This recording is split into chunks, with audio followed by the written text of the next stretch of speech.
Welcome to episode 77 of Drew's Sports Crew here on this Sunday night. Yeah, it's a late one here on the podcast, but look, we have a lot to talk about. High school football week 2, last week in non-con games has come and gone, and I'm here to break that down for you guys here. And also, can't forget Milwaukee Brewers. We have to recap this past week in baseball. Look, it was an interesting week for the Milwaukee Brewers, to say the least. We'll talk about it here on the podcast. But first, I got to go through the announcements before we go into that high school stuff, as many people want to hear, of course. But social medias, right? You got to follow Instagram and Twitter at Drew's Sports Crew. So go check that out there. And then also Thrive. Yeah, I put that one on the bottom today. So check that out. Use code J2M. Wanted to shout a little Journey to Million here, as that there will be a live episode here again Tuesday night. It'll be Tuesday night, not Thursday. But yeah, start your Journey to Million today and sign up with that. Just contact us if you have any questions with that. We're doing awesome stuff with it. There's a drawing going on right now. You can win a Bobby Portis autographed sports card, and then also a Luke Gedicke autograph there as well. Look, it's an awesome deal there. You can win those, and then plus you can win some money on Thrive. So go check that out. Contact me again at the social medias on top if you have any questions with those. But look, we'll get into scheduling here. I know I hinted a little here on how the schedule's looking, but tonight, as you know, we're recording right now episode 77. Tomorrow night, I'll be bringing Drew's baseball crew from a different area, different location. Won't be having this Packer background like this, not the Brewers stuff either. Be a little different, but I will still be bringing the lineups. And there's been a lot of success with those lineups. Been winning, took third in a contest yesterday with a couple hundred people in it. So it's been pretty successful, and I look forward to be talking that with everyone here on the podcast. And then also Tuesday night, Journey to Million is going to be on a Tuesday. Yes. Just a 1 week thing, at least for now. We're going to be doing a best ball episode. We'll be talking about what best ball is, why you should do it, overall strategy. And then we'll be doing a live best ball here on the podcast. It'll be a lot of fun. We'll see. Hopefully we can get some listeners in. I'll be reaching out, seeing if I can get any listeners. Be a lot of fun talk with them. Yeah, so it's going to be one of those episodes, more of an interactive in that aspect on the side, but be a lot of fun. Fantasia ran the draft last week. It went perfect. I guess it was Saturday we ran it. I recommend. What I'm saying, come join on Fantasia. I have a link for that. That's also, on the link tree if you want to check that out. But yeah, we ran the Fantasia draft. The app's very smooth. The app layout is nice. And yeah, everyone who was there got to make their picks, and now we are getting ready for the season. They have trades, they have waiver wire, they have all that good stuff. So yeah, Fantasia, go check it out for your fantasy football needs. I already talked about Thrive. Hats, though, is the last thing for the announcements. $15 hats, why not? We still have $10 sweatshirts, is what I should say. So contact me also if you're interested in a $10 sweatshirt, why not? But $15 hats is right now we got for Drew's Sports Crew and Journey to Million. So contact again social media for all those things. If you are interested, I can get you taken care of right away. Not right away. But that's the announcements there. No stats today. Sorry, we're skipping the segment. We're going to be going right to the Eastern Wisconsin Conference. We'll be talking about what happened in week 2. Yeah, already 2 weeks of high school football has come and gone already. Time's flying. But let's go through the games for the Eastern Wisconsin Conference. It was the Two Rivers won, and then New Holstein won, and then everyone else. It was a tough week for the conference, I guess is what I'm saying. So let's go through the games, though. We'll start with Winnebago Lutheran, and before I start, gotta thank WSN is what we're using with sports. So they're linked below, as always. We've been using them for all of our sports scores you guys are sending in, but for the specific stats, especially, thank them. They've been helping us. Of course, they're on the EWC page. Have them in the bio and whatnot. But yeah, special thanks to WIS Sports. They'll be linked below. I just want to thank them for helping the sports crew out here. So Yeah, I mean, going through the stats here now. Winnebago Lutheran 21, Chilton 14 was the story there, and that game was at Chilton High School. So Winnebago Lutheran jumped out to a 7-0 lead at half, and then from there they put 14 up in the third. Chilton answered with their first points of the game with a touchdown, and that kind of or Chilton scored right away in the third, I should say. It was tied 7-7, and then what happened when Lutheran scored, and it was 21-14, basically was the final. Max Miller so far he was 10-19 with 114 yards, 2 touchdowns, 2 interceptions there for Miller. Zach Halbach 7 for 34 then rushing. Max Miller 7 for 27. Jared Gell 12 for 55. Then Jackson Ludwig 1 for 3. Receiving, it was Ryan Pierquet was the guy, 4 for 61 for him with a touchdown. Dalton Tash had the other touchdown there for the Tigers. Winnebago Lutheran, for them, 9 for 20 was Sam Lower with a touchdown and interception. And then Noah Gensler, 5 for 62 receiving. And then Cole Wiedmeyer was 16 for 68 then with rushing for 2 touchdowns for him. So stats-wise, that was for that game. Chilton then, who I still have, I still have them as second in the conference. They started out 0-2. They had 2 tough non-con games. I'm not holding against them. Conference-wise, I still think they are at least they're second or third. I would lean towards second for the Tigers. Next game here. Two Rivers and Brown Deer. Look, Two Rivers they have had their way in these first 2 non-con games, and 66-0 was the halftime score. I don't even know where to go with the stats, but let me read them to you. They were something. So Justin Klinkner, 9 for 12, 4 touchdowns. And Parker Glant also 5 for 6 with a touchdown. Noah Schulcox also had a 3-yard pass, is what I'm seeing. Then for Brown Deer, 3 for 24 was Grayson McLean with 4 interceptions. So 3 for 24 for 30 yards, 4 interceptions, a 0 passer rating is what they have here on with Sports. Klinkner for rushing yards. There we go. 4 for 100 with a touchdown. Chase Mathias, 17 for 206. So he's averaging 12.1 yards an attempt. He was averaging over a first down an attempt. That's a crazy stat for you. I guess if I was doing stats of the week, there's your stat of the week.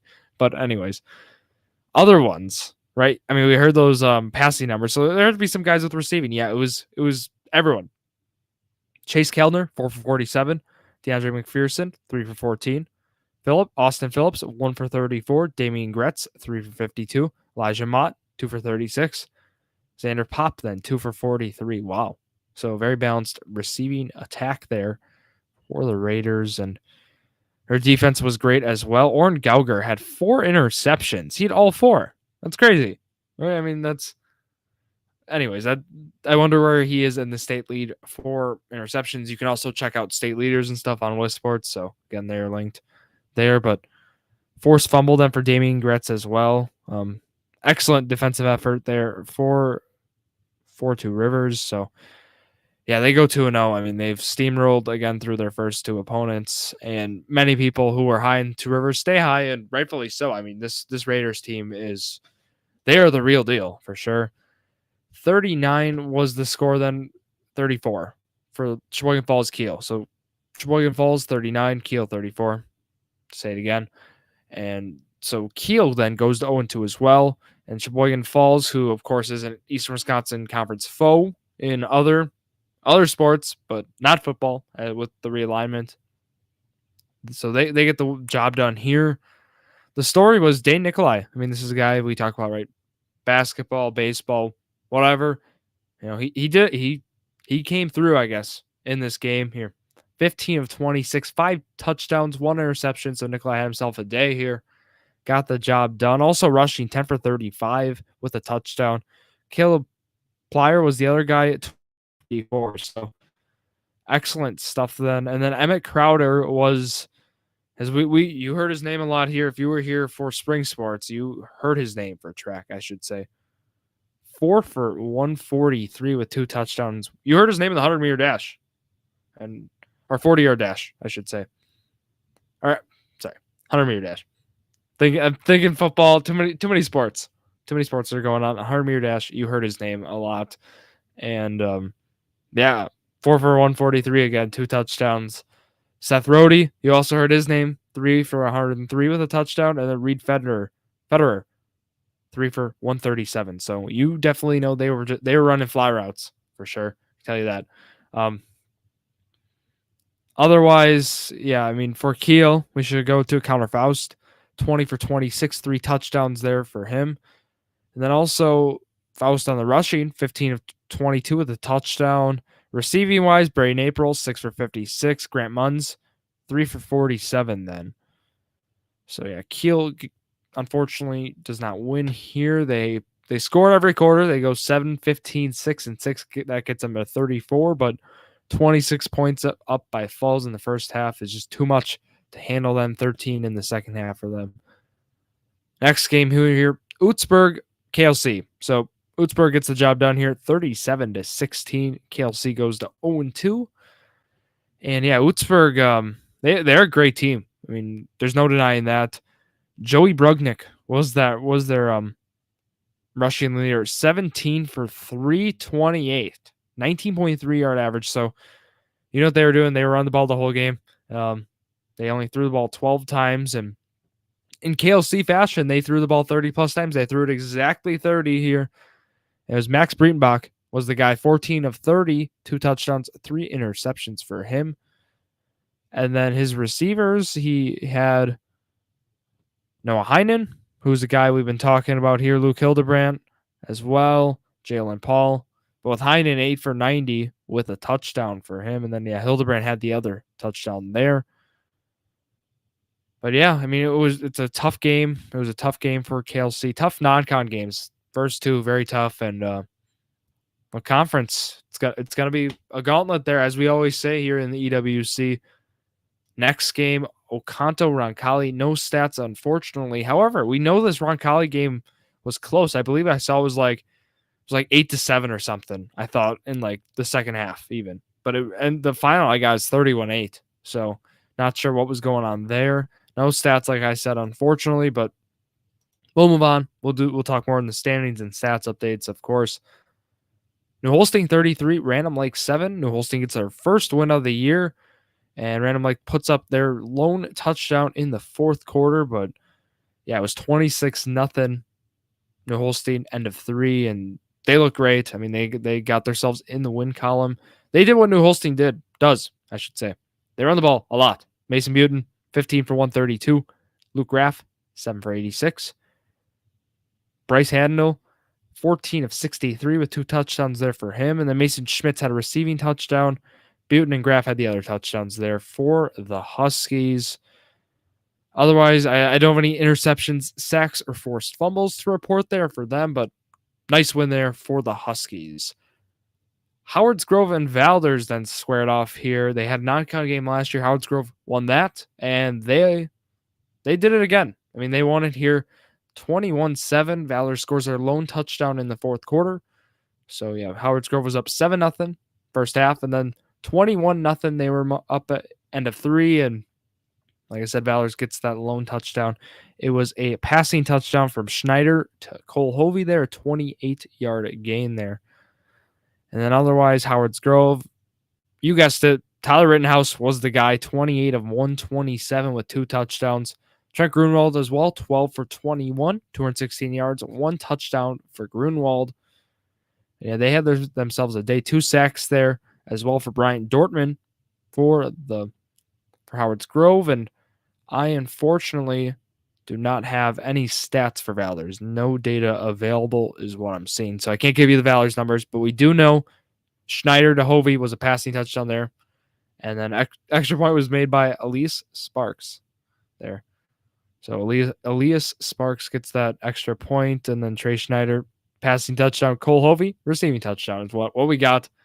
I don't know if that's going to be reflected in the stats and the stats leaders because they don't have them in here, but just keep that in mind when I'm reading the stats if they're inaccurate in any way.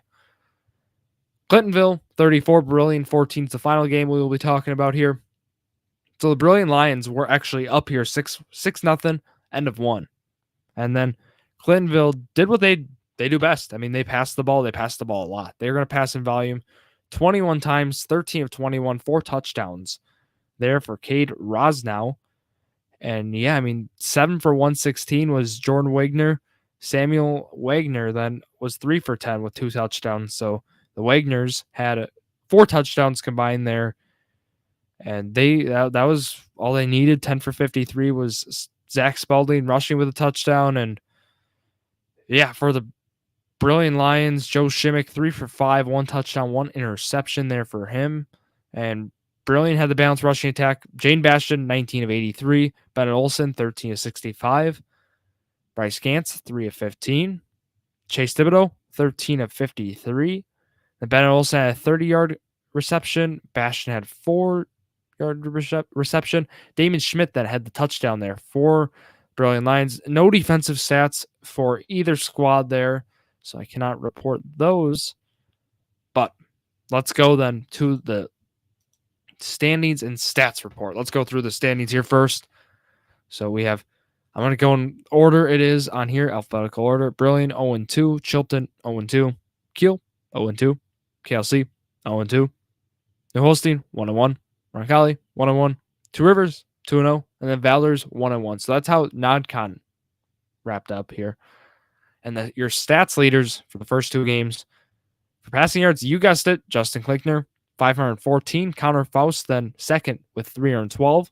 Max Miller in third with 292 yards there. For him, rushing yards, Chase Mathias, 269. Braden Reimer, 227. I wonder how many Reimer had in game 2. We do not have those stats, so maybe Reimer's ahead of here. I don't know. But then we have Mason Buten at third with 162. Receiving yard leaders, Xander Pop, 136. Austin Phillips, 102. Elijah Mott, 100. You guessed it, all Two Rivers Raiders. But if you guys know any stats or something that I did not report accurately or whatnot, that's incorrect on Wiz Sports, please send them in. We'll get that all situated. We'll get that taken care of. But let's go through the week 3 games. So this ends up being week 1 of conference games, I guess I should add. And we have some good ones here right away. So I'm looking forward to it. So let's go through them. Chilton and KLC. So Chilton's traveling there to Kohler to face KLC Blue Bombers, I believe is their team name. So that should be, I'm leaning Chilton in that game. It should be a great game, though, I think, from the get-go. We'll see how KLC performs on their home turf. Kiel and Brilliant, I'm looking forward to that one as well. That should be both those opponents. We'll see how they perform in conference. Roncalli and Two Rivers. Two Rivers is looking, I mean, they're looking to continue their dominant stretch. It's looking like they can do that here against Roncalli. But let's see what Roncalli can do. Can they put up a fight in that first quarter? Can they do that like they did against Ocano? Who knows?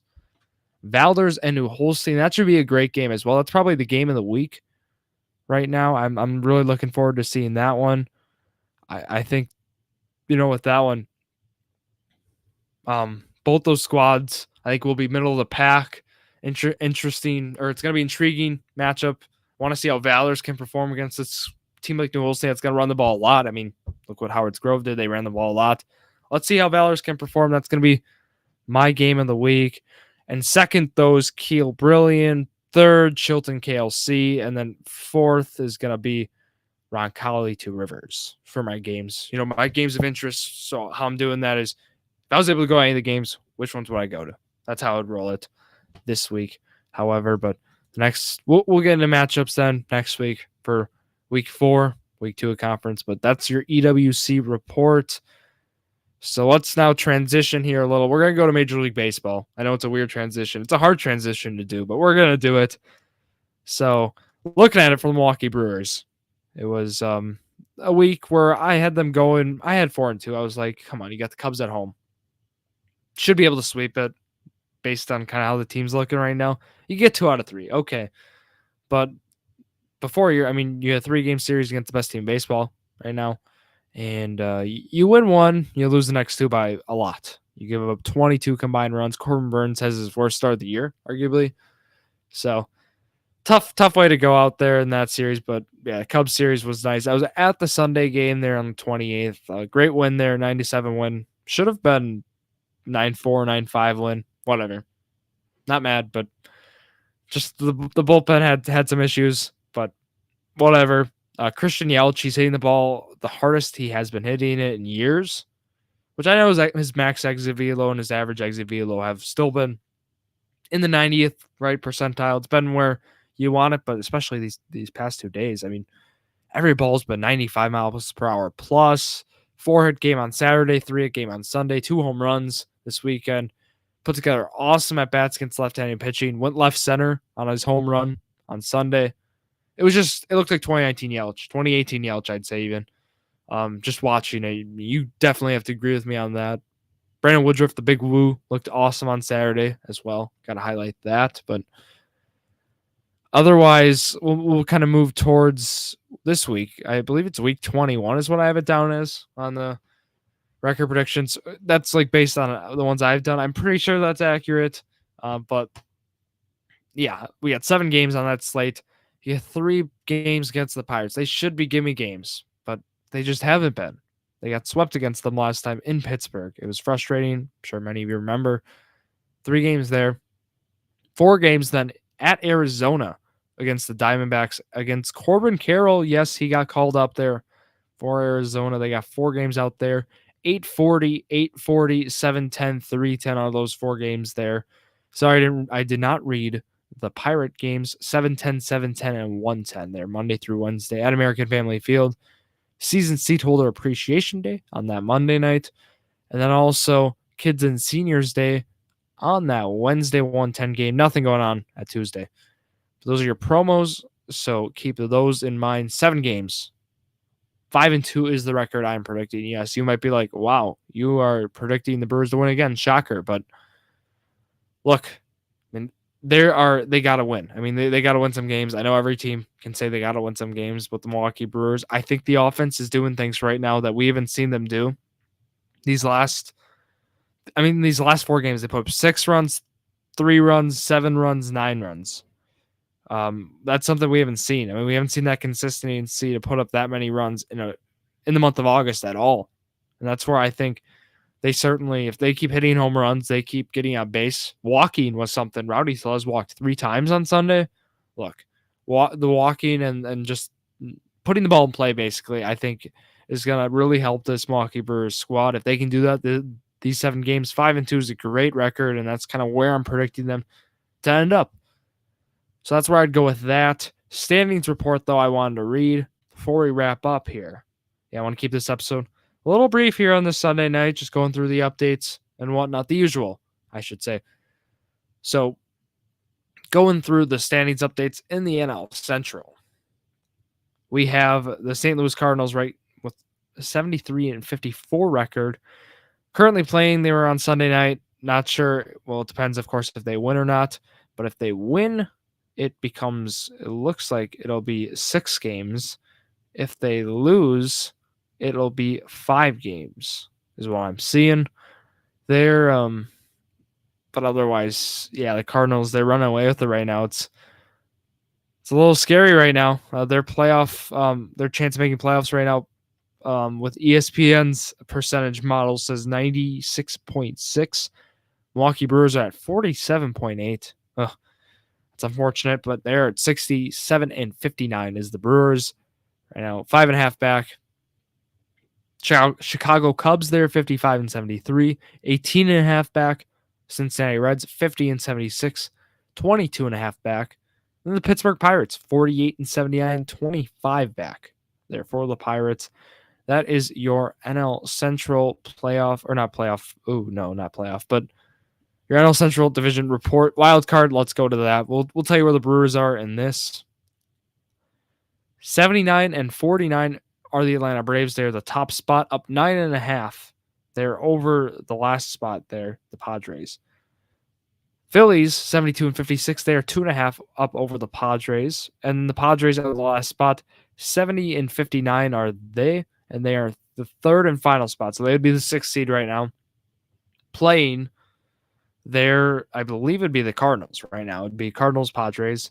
And the Brewers are 1.5 back of San Diego is where they stand. So I mean, they're in the thick of it. And what's happened is the San Francisco Giants really, they lost 4 in a row. Right now they're 6 games back of the Brewers. So really it's the Brewers and then those other 3 teams. So right now, I don't want to concede the division, but let's say the Brewers don't win the division. It looks like it's going to be a fight between Brewers, Padres, Phillies, pick 2 of 3, and those are going to be playoff teams. Do I think the Brewers can make it? Of course I do. Why not? But it comes down to the schedule at the end of the year. Brewers have a really unfavorable schedule at the end, facing teams like the Mets, Yankees. It's going to be tough, but it's certainly doable if this team starts hitting. I mean, it's as simple as that. But I think it can happen. And Padres, we saw they've been struggling. It's been a story there, right? Josh Hader actually came into a game today, out of the closer's role, gave up 6 runs, I believe, and only recorded an out again. So a little concerning there for Hader. We wish him the best, right? I mean, think about the success he had for the Milwaukee Brewers and the success he brought them. So got to keep that in mind. But yeah, the Milwaukee Brewers, we're really hoping for them to turn it around, and I think signs are pointing that they can do it. I mean, they won 2 in a row this weekend, and favorable schedule this week. Let's take it a week at a time. You go 5-2 this week. You follow Drew's prediction challenge.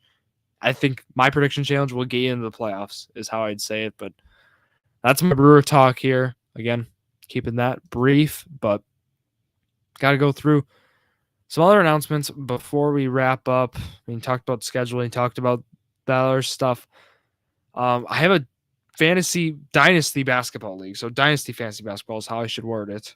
We have a 10-team league, $15 buy-in, 1-5-15. Right now we're at 4 or 5 people around that range, and so we're halfway there. And if you have any interest in joining, please just send me a message. We'll get you in on it. Best ball draft we're doing again Tuesday night for that episode of Jordy Million. If you want to be in on that, just send me a message. I'll get you in. It'll be roughly, I think it'll be a $5 entry. It's on Underdog. So just boom, make an account for Underdog. We can help you out with that and get you in the draft. It'll be again Tuesday night. I can give you more specifics if you are interested. So contact if interested for that. But I think that's all the announcements. I think I got them all out of the way there, but I promise, guests will be coming more and more on this episode or on this series here on Mondays. To myself solo duty these last 2 weeks, I think. Just how it is with scheduling and whatnot. But Drew's College Athlete Spotlight is the other thing. Starting back up next Wednesday. So not this Wednesday. Next Wednesday, I believe, is when we're going to be starting episode 1. So there'll be more guests on this stuff. Working to get the schedule finalized, but got a lot of guests planned for season 2. A lot of great guests, I should add. And not to say the season 1 guests were not great. They were awesome. They were fantastic. But just bringing in a new lineup here for season 2, 15 or so new guests, maybe more. Might do a 20-episode season here for season 2. We'll see. But that's all. Those are always great episodes. Go back and listen to those. I mean, those are you can listen to right now. I mean, now are a year, maybe not a year old. They're a little under a year, but go check those out. Is where I'd go with it. And that's going to wrap it up for myself, Drew Skyberg, here on this Sunday night. So thank you all for listening to yet another episode of Drew's Sports Crew, the perfect podcast for you. Thank you, everybody. Good night.